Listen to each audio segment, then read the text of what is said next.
Muchísimas gracias, Karinita. Gracias por esa palabra, por traernos a María Magdalena, una mujer ejemplar, que cómo Dios transforma su vida, cómo ella sin saber realmente fue un cambio radical conocer a Jesús en su vida. Gracias por esa palabra, gracias por inyectarnos fe, por inyectarnos confianza en el reino del llamado que Dios nos ha hecho. Vamos a dar continuidad. Vamos a dar continuidad. Quiero darle la bienvenida a cada una de ustedes. Gracias por conectarse a Mujeres de Propósito. Es un gusto compartir con cada una de ustedes. Cada día somos más mujeres que nos unimos a este proceso, porque no es un evento, es un proceso de crecimiento en nuestro liderazgo a través de Mujeres de Propósito. Gracias por confiar en este proyecto. Me encanta verlas en las pantallas, me encanta verlas que en diferentes partes de Guatemala, incluso en el extranjero como en Costa Rica, estamos conectadas en un mismo espíritu, en una misma intención, buscando de Dios, de su palabra. Me encanta ver cómo las mujeres están dispuestas a confiar en Dios y en su palabra. Así que vamos a dar inicio con el tema que traemos todavía. Queremos compartir acerca de las cristofanías o de Jesús en el Antiguo Testamento. Me encanta esto porque es un tema muy discutido entre los teólogos, pero es un tema muy importante para fortalecer nuestra fe. De ninguna manera la cristofanía viene a contradecir la encarnación de Cristo Jesús ni el nacimiento virginal. Al contrario, viene a marcar precisamente esa prefiguración de Jesús antes de su venida en cuerpo y carne. Son apariciones de Jesús en el Antiguo Testamento antes de que naciera de esa forma profetizada como de una virgen, ¿verdad? No se niega, eso totalmente estamos de acuerdo y creemos que Jesucristo es 100% Dios, 100% hombre. Nos ayuda a conocer las apariciones de Jesús en el Antiguo Testamento, o como se llaman, cristofanías. Nos ayudan a fortalecer nuestra fe, a ver cómo Dios opera, a ver cómo Dios está en todo momento, desde el inicio de la fundación del mundo, desde antes de la fundación del mundo, y sigue siendo, porque Él es eterno. Ahí radica su eternidad, ahí radica su deidad, ahí fortalece nuestra fe en la deidad de Jesús. Y entonces vamos a ir a la palabra. Habíamos dejado pendiente analizar un pasaje de la palabra en el libro de Jueces, capítulo 13.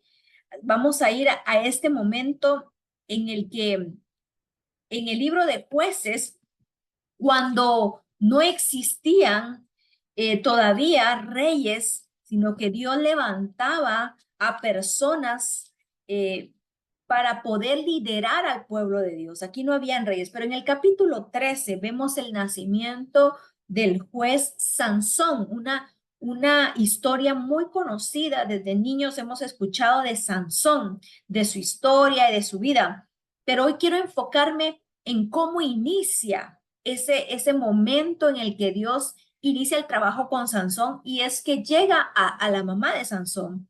Era una mujer estéril, su papá era Manoa, y ellos están ya casados, pero no podían tener hijos. Era una mujer estéril. En el verso 3 del capítulo 13 de Jueces, capítulo 13 de Jueces, verso 3, dice que a esta mujer se le apareció el ángel de Jehová. Hemos aprendido que cuando dice el ángel de Jehová y se dan ciertas características como la adoración, como postrarse rostro en tierra, como que le ofrezcan holocausto y que lo reciba, es porque no era un ángel común, era el ángel de Jehová, significa Jesús mismo. Y el ángel de Jehová le dijo, verso 3, he aquí que tú eres estéril y nunca has tenido hijos, pero concebirás y darás a luz un hijo. Ahora pues, no bebas vino ni sidra, ni comas cosa inmunda, pues he aquí que concebirás y darás a luz un hijo, y navaja no pasará por su cabeza, porque el niño será nazareo a Dios desde su nacimiento, y él comenzará a salvar a Israel de la mano de los filisteos. Vamos a hacer una pausa aquí porque la aparición de Jesús, esta cristofanía, como se le llama el ángel de Jehová, esta aparición No es por casualidad, esta aparición tiene un propósito especial. Esta aparición nos permite entender que era un tiempo en el que se necesitaba un guía, se necesitaba un líder, se necesitaba guianza al pueblo de Dios, alguien que viniera a salvar, alguien que viniera a libertar al pueblo de Dios. Era un tiempo en el que el pueblo de Dios estaba cautivo y necesitaba a alguien que viniera a salvarlos. Y Dios mismo se toma el tiempo de aparecer ante esta mujer estéril para traerle la buena nueva, la noticia de que a través de ella, a través de la esterilidad, a través del no se puede, a través de aquí está todo perdido, Dios emprende un propósito de salvación. Esto es importante porque para nosotras las mujeres, que a veces, bueno, la esterilidad para nosotras es un símbolo muy importante en el liderazgo aplicado. En nuestras vidas, en nuestra familia, en nuestras finanzas, a veces hay algo estéril, hay algo que no fructifica. Algo estéril es aquello que está paralizado y no puede dar vida. Es aquello que está llamado a desarrollarse, es aquello que está llamado a dar vida y frutos, pero que algo lo deja muerto, algo estéril, algo que no permite fructificar. Y esta mujer, sin pedirlo, porque aquí en otras ocasiones la esterilidad hemos visto que se ha pedido, se ha orado, como la mamá de Samuel, que ora y pide, pero aquí esta mujer estaba resignada a ser una mujer estéril. Ella ya sabía que no podía dar fruto, no podía tener un bebé, no podía dar vida a su vientre, pero Dios se toma el tiempo de venir en persona a través de Jesucristo, a través de esta cristofanía y presentarse ante esta mujer estéril y decirle, a través de ti va a ser, a través de ti voy a hacer algo grande. Tú no estás cancelada. Tú, en ti hay todavía esperanza. En ti yo puedo dar un salvador. A través de ti puedo dar vida para salvar, para libertar, para traer buenas nuevas, para traer vida. Es importante que esta palabra, Jesús viene, dice, a darnos vida y vida en abundancia. Una de las características que vemos acá en esta cristofanía es que viene a cambiar la esterilidad, viene a cambiar lo que estaba muerto, para dar algo con propósito, para dar algo que viene a salvar y a dar vida. Yo no sé si en algún momento has creído que una parte de ti está muerto, estéril o que definitivamente ya no hay nada que hacer acá. Pero hoy Dios nos trae esta palabra a través de esta mujer que no se le nombra, no tiene nombre. No aparece el nombre de la mamá de Sansón, solo el nombre del papá, Manoa. Pero es una mujer que Dios usa para traer al Salvador del pueblo de Dios. Dice el verso 6, y la mujer vino y lo contó a su marido diciendo, un varón de Dios vino a mí, cuyo aspecto era como el aspecto de un ángel de Dios, temible en gran manera. Y no le pregunté de dónde ni quién era, ni tampoco él me dijo su nombre. Y me dijo, he aquí que tú concebirás y darás a luz un hijo. Por tanto, ahora no bebas vino ni sidra, ni comas cosa inmunda, porque este niño será nazareo a Dios desde su nacimiento hasta el día de su muerte. Eso es importante porque Nazareo era un pacto que se hacía de santidad, de apartarse para Dios. Los nazareos eran aquellos hombres que dedicaban su vida completamente a Dios, al servicio de Dios. Era un pacto que el hombre hacía con Dios de servirle siempre. Y una de las características del pacto nazareo es que no pasaba navaja por su cabello. Se dice que Jesús fue nazareo, tenía ese pacto desde el vientre. Él tenía el cabello largo. ¿Por qué? Porque no podía pasar navaja, no podía rasurar su barba, no podía beber vino, no podía tomar sidra ni comer cosa inmunda, es decir, apartado para Dios. Y esto, más que reglas del pacto nazareo, yo quiero referirme a la santidad. Quiero referirme al apartarse de Dios, porque santidad no es más que apartados para Dios. Es santificar, es apartar para Dios. Entonces, la santidad es esa tierra fértil sobre la que Dios obra su propósito en nosotros. La santidad es parte de la tierra fértil que Dios quiere para poder ejecutar su obra en nosotros. Ese llamado a apartarnos para Él, ese llamado a decir a no a muchas cosas que a Dios no le agradan de nosotros. Es decir, y no estoy hablando de reglas de un evangelio castigador que prohíbe un montón de cosas. No, estoy hablando de aquello que en nuestro corazón está claro que le agrada o no le agrada a Dios. No es aquello que es pecado y que no es pecado. Esa santidad que sabemos en nuestra conciencia, en nuestro espíritu, que entristece y que no entristece al Espíritu de Dios, que es aquello que le agrada o no le agrada a Dios. Entonces, la santidad era algo importante marcado aquí en Sansón y en esta mujer para que obre la palabra de Dios. Le pide santidad. No vas a beber, no vas a cortar el cabello, lo vas a apartar porque este niño será nazareo para Dios, está apartado para Dios. Entonces, dice que oró Manoa, verso 8, a Jehová y dijo, Señor mío, yo te ruego que aquel varón de Dios que enviaste vuelva ahora a venir a nosotros y nos enseñe lo que vamos a hacer con el niño que ha de nacer. El segundo, el segundo aspecto que quiero resaltar es que Manoa quería escuchar qué hacer. Y es que hay que hacer algo. A veces recibimos una palabra, a veces recibimos una palabra profética, pero nos quedamos esperando sin hacer algo. Manoa dice, ya recibí la palabra, se la diste a mi esposa, la creemos. Ahora dinos que vuelva a venir el ángel del Señor para que me diga qué tengo que hacer. Ya se le había dicho a la señora que tenía que tener un pacto nazareo, santidad, pero él quería más detalles para no equivocarse, para ser obedientes, para mantenerse en el hacer. La fe, nuestra fe, tiene que ser una fe que hace, no una fe pasiva, sino una fe que se mantiene activa, que se mantiene haciendo, que no solo recibe la palabra profética, sino que ahora meditemos, oremos, sigamos rumiando la palabra y volvamos a decirle, Señor, ¿qué quieres que yo haga?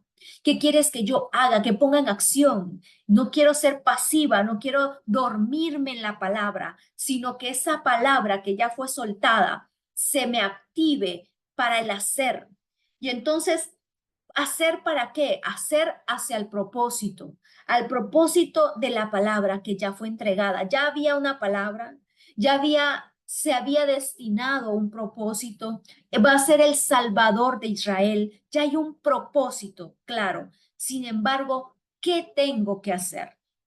Debemos de ponernos a pensar y qué vamos a hacer para caminar en ese propósito. Jesús se aparece, dice la palabra, y Dios oyó la voz de Manoa y el ángel de Dios volvió otra vez a la mujer, estando ella en el campo, mas su marido Manoa no estaba con ella. Voy a hacer una pausa aquí y entre paréntesis, porque más que la cristofanía, quiero hacer énfasis en esta mujer que estaba ocupada. No era una mujer desocupada, era una mujer ocupada trabajando en el campo. Esto es para nosotras las mujeres que nos mantenemos muy activas, que vivimos haciendo, que vivimos produciendo, que vivimos ejecutando. Y dice el Señor que le habló a esta mujer aún en el campo. Ella no estaba en la sinagoga, no estaba buscando intimidad en su habitación con el Señor. Ella, no estoy diciendo que eso está mal, está bien que lo hagamos.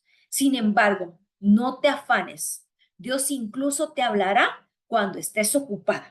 Dios incluso te hablará cuando vayas en el bus. Dios incluso te hablará y estará contigo aún en la oficina, aún en el campo, aún sembrando, aún cosechando, aún trabajando, aún esforzándote. Dios te dará la palabra ahí donde menos te lo imaginas, porque cuando Dios ha decidido hacer algo contigo, no le interesa, no le importa el tiempo ni el lugar. Él va a aplicar su palabra en el tiempo que Él lo decida, incluso en el campo. Entonces esta mujer estaba en el campo, su marido no estaba en el campo. pero ella estaba ocupada, pero ella estaba sembrando, pero ella estaba trabajando.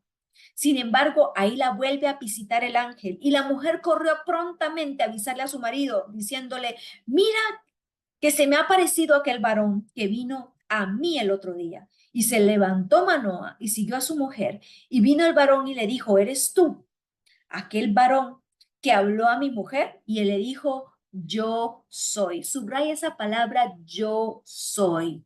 Porque ese yo soy es otra vez repetir el nombre de Dios con el nombre con el cual se identifica. ¿Se acuerdan cómo se identifica la cristofanía en la zarza ardiendo, que ya lo vimos con Abraham? El gran yo soy, el que soy. Y ese yo soy vuelve a nombrarse yo soy. Entonces Manoah dijo, cuando tus palabras se cumplan, ¿cómo debe ser la manera de vivir del niño y qué debemos hacer con él? Aquel ángel de Jehová respondió a Manoah, la mujer se guardará de todas las cosas que yo le dije, no tomará nada que proceda de la vid, no beberá vino ni sidra, y no comerá cosa inmunda, y se guardará de todo lo que yo le mande. Entonces Manoah dijo al ángel de Jehová, te ruego nos permitas detenerte y te preparemos un cabrito. El ángel de Jehová respondió a Manoah, aunque me detengas, no comeré tu pan, mas si quieres hacer holocausto, ofrecerlo a Jehová. Y no sabía Manoah que aquel fuese ángel de Jehová. Entonces dijo Manoah al ángel de Jehová, ¿cuál es tu nombre para que cuando se cumpla tu palabra te honremos? El ángel de Jehová respondió, ¿por qué preguntas por mi nombre? Que es admirable. Es admirable su nombre. Es decir, estaba ante el Dios mismo, al que no se puede ni nombrar, aquel cuyo nombre es admirable. Se presenta como el yo soy, se presenta como el admirable. Y entonces, precisamente la palabra dice, y Manoah no sabía que aquel era el ángel del Señor. Y el ángel de Jehová respondió, ¿por qué me preguntas? Entonces, mi nombre es admirable. Verso 19. Y Manoah tomó un cabrito y una ofrenda y lo ofreció sobre una peña, y el ángel hizo milagro ante los ojos de Manoah y de la mujer, porque aconteció que cuando la llama subía del altar hacia el cielo, el ángel de Jehová subió en la llama del altar ante los ojos de Manoah y de su mujer, los cuales se postraron en tierra. Otra vez, la expresión externa de adoración, postrarse rostro en tierra. Únicamente adoramos a Dios. Únicamente doblamos rodillas ante Dios. Otra forma de corroborar que esta era una cristofanía. Dice que el ángel del Señor sube ante el altar, ante esa llama que estaba consumiendo ese altar. El ángel de Jehová no volvió a aparecer a Manoah ni a su mujer, entonces conoció Manoah que era el ángel de Jehová. Y dijo Manoah a su mujer, ciertamente moriremos porque a Dios hemos visto. Era Dios mismo, era una cristofanía, era una presentación o una prefiguración de Jesús en el Antiguo Testamento, en un tiempo en el que tenía que haber un plan, un propósito muy claro para el pueblo de Israel, para que Jesús se tomara el tiempo, Dios mismo se apersonara a llevar este mensaje y a crear este propósito y este plan para el pueblo de Israel a través de Sansón. El gran yo soy, el nombre admirable. Entonces allí entendieron que estaban ante el ángel del Señor. Hemos visto a Dios. Esta es otra forma de ver una cristofanía en el Antiguo Testamento. Vamos a ir a Segunda de Reyes, capítulo 19, verso 29. Segunda de Reyes 19, 29. Segunda de Reyes 19, 29. Dice la palabra, y esto te daré por señal, oh Ezequías. Ojo acá porque estamos ante una palabra profética. Se le está dando una palabra a Ezequías. Este año comeréis lo que nacerá de suyo, y el segundo año lo que nacerá de suyo. Y el tercer año sembraréis y segaréis y plantaréis viñas y comeréis el fruto de ellas. Y lo que hubiere escapado, lo que hubiere quedado de la casa de Judá, volverá a echar raíces abajo y llevará fruto arriba, porque saldrá de Jerusalén remanente del monte de Sión los que se salven. El celo de Jehová de los ejércitos hará esto. Por tanto, así dice Jehová acerca del rey de Asiria, no va a entrar en la ciudad, ni va a echar saeta, es decir, flechas en ella, ni vendrá delante de ella con escudo, ni va a levantar contra ella baluarte, porque el mismo camino por el que vino, así mismo va a volver, y no va a entrar en esta ciudad, dice el Señor, porque yo ampararé esta ciudad para salvarla por amor a mí mismo y por amor a David, mi siervo. Verso 35, ojo acá con esto. Y aconteció que aquella misma noche salió el ángel de Jehová y mató en el campamento de los asirios a 185,000. Y cuando se levantaron por la mañana, he aquí que todo eran cuerpos de muertos. Entonces Sennacherib, rey de Asiria, se fue y volvió a Nínive, donde se quedó. Y aconteció que mientras él adoraba en el templo de Nisro, su dios, Adramelech y Sarecer, sus hijos, lo hirieron, a espada y huyeron a tierra de Ararat, y reinó en su lugar Esar Adón, su hijo. Después de una palabra profética acerca del remanente, un remanente es como un resabio del pueblo de Dios que estaba enfrentando un enemigo, los asirios, que estaba enfrentando un momento de dificultad, viene una palabra profética de aliento. Después de que los asirios los habían puesto en esclavitud, les habían robado, les habían quitado, habían sembrado y les habían robado todo. Después de que no habían podido cosechar y disfrutar del trabajo, del fruto de lo sembrado, Dios manda una palabra profética y le dice, van a venir tiempos y van a cosechar y va a fructificar y se les va a devolver lo que estaba en la casa, va a volver a echar raíces. Es decir, vamos a tener una restitución de lo que antes era de ustedes. Pero de esto dice, va a ser para mi remanente, para ese pequeño resabio que quedó y que me adoran y que me sirven y que me aman, dice el Señor. Y por ese remanente va a ser una restitución.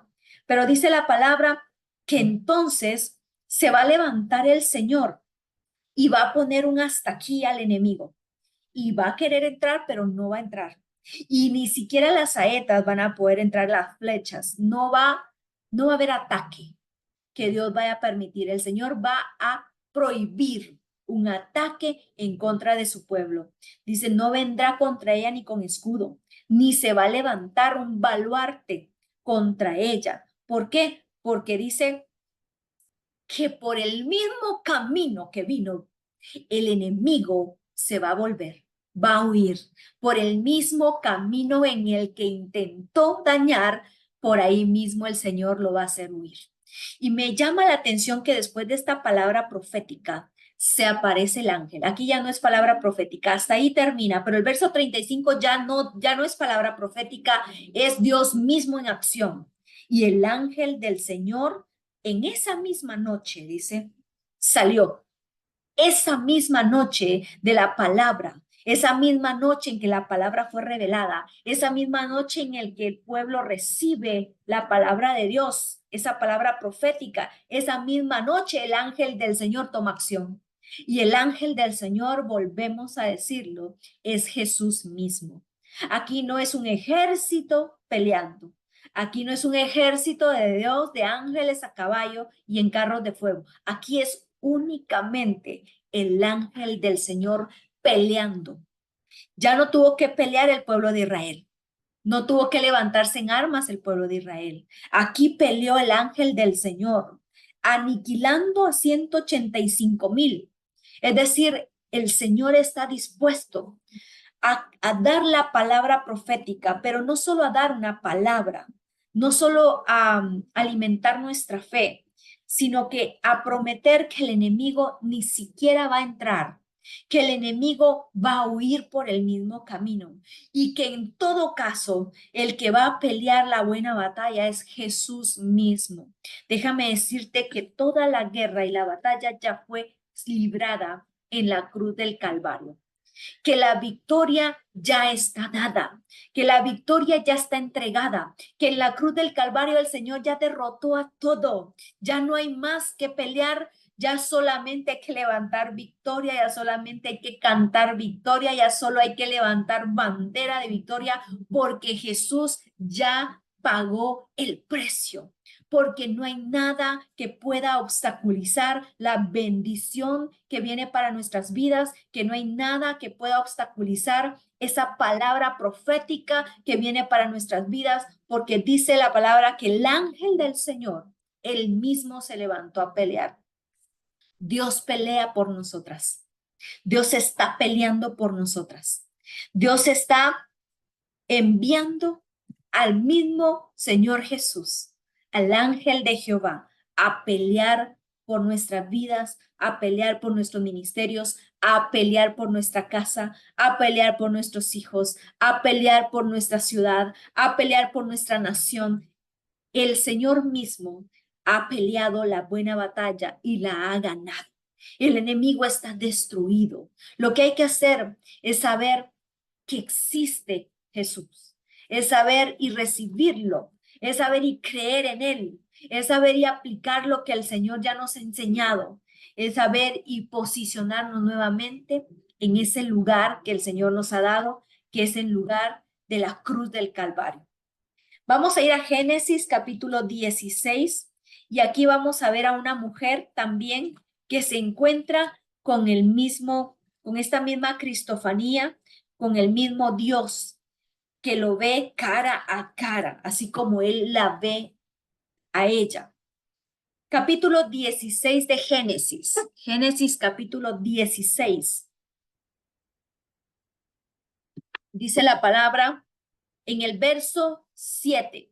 Aquí estamos hablando de Agar y de Ismael. Agar, la esclava de Abraham y de Sara. Y dice verso 7, y la halló el ángel de Jehová junto a la fuente de agua en el desierto, junto a la fuente que está en el camino a Shur. Y le dijo, Agar, sierva de Sarai, ¿de dónde vienes? ¿De dónde vienes tú? ¿Y a dónde vas? Y ella respondió, huyo de delante de mi señora Sarai. Y le dijo el ángel de Jehová, vuélvete a tu señora y ponte sumisa bajo su mano. Y le dijo el ángel de Jehová, multiplicaré tanto tu descendencia que no podrá ser contada a causa de la multitud. Además le dijo el ángel de Jehová, he aquí que has concebido y darás a luz un hijo y llamarás su nombre Ismael, porque Jehová ha oído tu aflicción. Y él será hombre fiero, su mano será contra todos y la mano de todos contra él, y delante de todos sus hermanos habitará. Verso 13. Entonces llamó el nombre de Jehová, que con ella hablaba, tú eres el Dios que me ve. Aquí está hablando Agar. Miren el discernimiento de la sierva Agar. Ella reconoce que el que le está dando la palabra, que el ángel que se le apareció no es cualquier ángel, es el ángel del Señor, es Dios mismo. Dice, llamó el nombre de Jehová, o sea, le dio un nombre a esa aparición y le dijo, tú eres el Dios que me ve. Es decir, el que lo ve todo, el ojo que todo lo ve. Dios mismo, el omnipresente, el omnipotente, el único que tiene la característica de omnipresente y omnipotente y omnisciente, el que todo lo ve, el que todo lo sabe. Tú eres el Dios que me ve, porque dijo, ¿no he visto también aquí al que me ve? Pregunta ella. Verso 14, por lo cual llamó al pozo, pozo del viviente que me ve. He aquí, está entre Gades y Bered. Agar dio a luz un hijo, ya sabemos que se llamó Ismael y pues ya conocemos la historia, pero quiero hablar acerca de la cristofanía que fue testiga Agar, una sierva egipcia. Una sierva egipcia, pero que tuvo el privilegio de ver al que la veía. Primero, vamos a resaltar que siempre que Jesús se presenta, siempre que hay una cristofanía, hay una bendición. Hay una palabra que trae una palabra de bendición. Y esta bendición que Dios le da a Agar para su hijo. Ella estaba triste, ella había peleado con Sarai, había tenido problemas por su embarazo y ahora huye al desierto. Estaba a punto de morir. Pero dice que en el pozo, en esa fuente de agua, en el camino, cuando ella ya estaba muy débil, se le aparece el ángel del Señor. Y entonces ella reconoce y dice, y multiplicaré tu descendencia. Hay una bendición para aquel que tiene ese encuentro con Jesús, para aquellas mujeres que como Agar nos encontramos con Jesús y recibimos esa palabra de bendición. Cuando Jesús se encuentra contigo en intimidad, cuando Jesús se encuentra contigo en su palabra, Él te da una bendición. Él siempre tiene una palabra de bendición. Además, te da identidad. Dice que le da un nombre al hijo, una esclava, hijo de una esclava, pero con una bendición del Todopoderoso. Hijo de una esclava que había huido y que posiblemente no sabía ni siquiera cómo llamar al fruto de su vientre, pero Dios le da un nombre. Eso se llama identidad. Eso se llama respaldo de Dios. Eso se llama aprobación de Dios. Eso se llama no te preocupes por el hijo que tú tienes, porque yo lo llamo Ismael. Yo le doy un plan, yo le doy un propósito, yo le doy una bendición, una identidad. Y el Dios que me ve, que es una característica de Dios, solamente Él tiene esa característica, solamente Él puede ver todo, Él puede ver nuestra aflicción, aunque quizás nadie lo vea, aunque quizás esté oculto para algunos, Él sí lo ve. Él ve el dolor, Él escucha la aflicción, Él escucha tus oraciones, Él ve cuando lloras, Él ve cuando sufres, Él ve las necesidades de nuestro corazón, Él ve lo que necesitamos. Él ve todo, lo conoce todo de ti, lo conoce todo de mí, conoce cuántos cabellos hay en nuestra cabeza, conoce cuál es nuestro temperamento, conoce cuál es nuestra necesidad. Él quiere suplir esa necesidad. En Agar había una necesidad. En Agar estaba pasando un momento de aflicción y se fue al desierto. Le dio una instrucción, ve y sométete a tu señora, pero te garantizo que el fruto de tu vientre será bendito. Te garantizo que yo, tu Dios, te bendigo. Te garantizo que yo he visto tu aflicción y por lo tanto respaldaré, te ayudaré y sanaré lo que necesitas. Esta es una palabra de parte de Jesús para nuestras vidas hoy mismo también. Es una parte en la que Jesús viene a sanar, a saciar todas nuestras necesidades, como precisamente lo hizo con la mujer en el pozo, la mujer samaritana, cuando sacia sus necesidades. Solo Jesús, solo ese encuentro con Jesús empieza a saciar las necesidades que en ella había. Había probado con una persona, con otra persona y con otra. Era prácticamente una búsqueda de ver que saciaba su necesidad, su falta de amor, su falta de identidad. Pero cuando se encuentra con Jesús, ese encuentro con el ángel de Jehová, ese encuentro con el Dios que todo lo ve, ese encuentro porque ella también creía que él no conocía su verdadera vida, pero cuando él empieza a decirle, ella dice, tú verdaderamente eres un profeta. Pero el gran yo soy, el admirable, el que todo lo ve, el que todo lo conoce, siempre traerá esa saciedad a nuestras necesidades. Vamos a ir a Génesis capítulo 22. Génesis 22:11. Este es un momento en el que también es un momento con Abraham, es un momento muy importante, un momento muy conocido, pero que se ha dicho que un ángel se le aparece a Abraham. Es el momento en el que él está a punto de sacrificar a su hijo como ofrenda, porque Dios se lo pide. Dios le pide a su hijo Abraham. En el capítulo 22, verso 11, dice la palabra: entonces el ángel de Jehová le dio voces desde el cielo y dijo: Abraham, Abraham. Y él respondió y dijo: heme aquí. Y dijo: no extiendas tu mano sobre el muchacho ni le hagas nada, porque ya conozco que temes a Dios, por cuanto no me rehusaste a tu hijo, tu único hijo. Es importante que veamos cómo empieza, cómo empieza este momento, cómo empieza este momento cumbre. Es un momento, es un tiempo de adoración.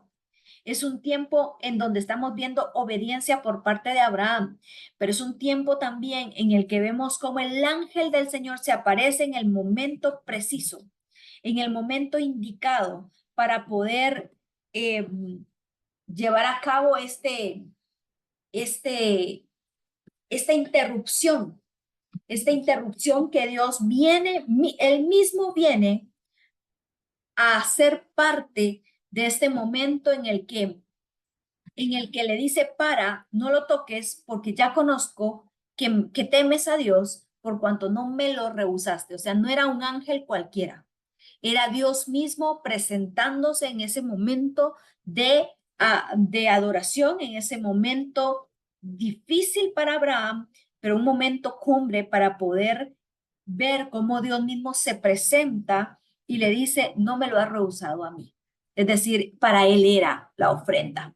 Dios mismo se presenta, Dios mismo le habla, y esto dice: no me lo rehusaste, ¿verdad?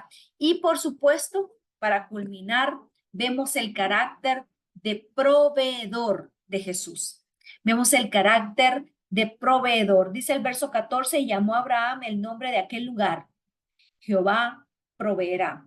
Es decir, Él es el que provee, Él es el que sacia, Él es el que llena, Él es el que da, Él es el que se entrega. Este momento es muy importante porque es una prefiguración de lo que estaba por suceder con Jesús. El Padre entregando al Hijo en ofrenda. El Padre dando una ofrenda a su único Hijo, a su unigénito. Y esto para proveer ¿qué? Para proveer el cordero que aparece allí. Dice: y Dios proveyó un cordero y terminó sacrificando en lugar de su hijo a un cordero. Esa es precisamente la prefiguración de Jesús. Este momento es cumbre para nosotros como en la fe de Cristo. Es una aparición, es una cristofanía, pero a la vez también es un anuncio de lo que Dios está planeando hacer para, para salvación de todos, para salvación del mundo. Entonces, esa provisión de parte de Jesús, esa provisión de parte de Dios, se da a través de Jesús en la cruz del Calvario. Así podemos ver cómo es importante ver las cristofanías, estudiar a Jesús desde Génesis hasta Apocalipsis, de poder tener ese panorama completo del plan de Dios. No fue algo casual, no fue una derrota la cruz. La cruz fue el culmen y el inicio para nosotros de nuestra fe. Y cómo viene Jesús apareciendo en el Antiguo Testamento en diferentes momentos a diferentes personas, pero eso sí, con un propósito claro. Entonces, recapitulando, podemos ver desde la clase pasada cómo a Abraham se le aparece esta cristofanía para confirmar una promesa en Génesis 18. En Éxodo 3, cómo a Moisés se le aparece en la zarza ardiendo precisamente para dar un propósito de liberación. Como en Génesis 32 a Jacob, lo que marca una identidad distinta en Jacob, cambio de nombre a Israel. Se le aparece el ángel de Jehová con quien tiene un altercado mismo y no lo soltó Jacob hasta que lo bendijo. Con Josué en el capítulo 5 vemos la victoria, cómo Dios le da la victoria. Se presenta ante Jacob precisamente para darle la victoria. Ese varón con la espada desenvainada, ese varón, ese príncipe de los ejércitos celestiales que recibe adoración de parte de Josué. Y en Daniel capítulo 3, cómo podemos ver el poder y la fidelidad de Dios en el horno de fuego. Había uno más. Había aparte de los 3 hombres que habían sido condenados, había un hombre que tenía la imagen de Dios mismo. Y esto es parte de lo que Dios quiere hacer en nosotros en los momentos de necesidad.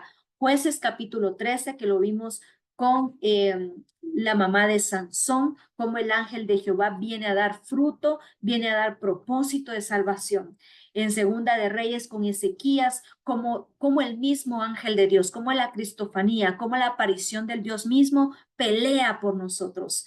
En el caso de Agar, en Génesis 16, como llegamos a ver a la presentación misma del ángel de Jehová, de la cristofanía, en el Dios que todo lo ve. Y en Génesis 22, como Abraham, en ese momento difícil, en ese momento en el que está por sacrificar a su hijo, viene el carácter de Dios a manifestarse como el proveedor, el que proveyó a sí mismo a un hijo, al hijo del Dios mismo para salvación de todos nosotros y de un nuevo pacto.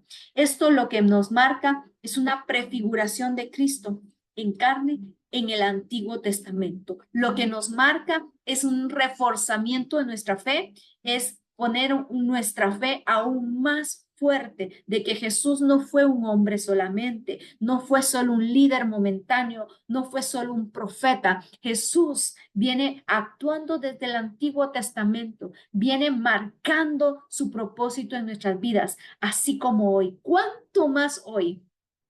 Si esos hombres y mujeres, aún no habiendo sucedido la entrega de Jesús en la cruz, aún no habiendo resucitado entre los muertos, esos hombres y mujeres que tuvieron ese encuentro con Jesús fueron tan benditos por lo que Jesús les trajo a sus vidas, por lo que Jesús mostró para con ellos, cuanto más nosotros que ya que hemos conocido la muerte, resurrección de Jesús, su obra milagrosa de la vida eterna, su obra a través del Espíritu de Dios, cuánto más tenemos el acceso a promesas de Dios, a palabras proféticas, a ver al Dios que me ve, a experimentar una fructificación cuando me han dicho que está muerto. ¿Cómo vengo a reforzar esa fe en un Dios que todo lo puede, que no hay nada imposible para él, que pelea las batallas, que hace huir al enemigo por el mismo camino en el que quiera venir?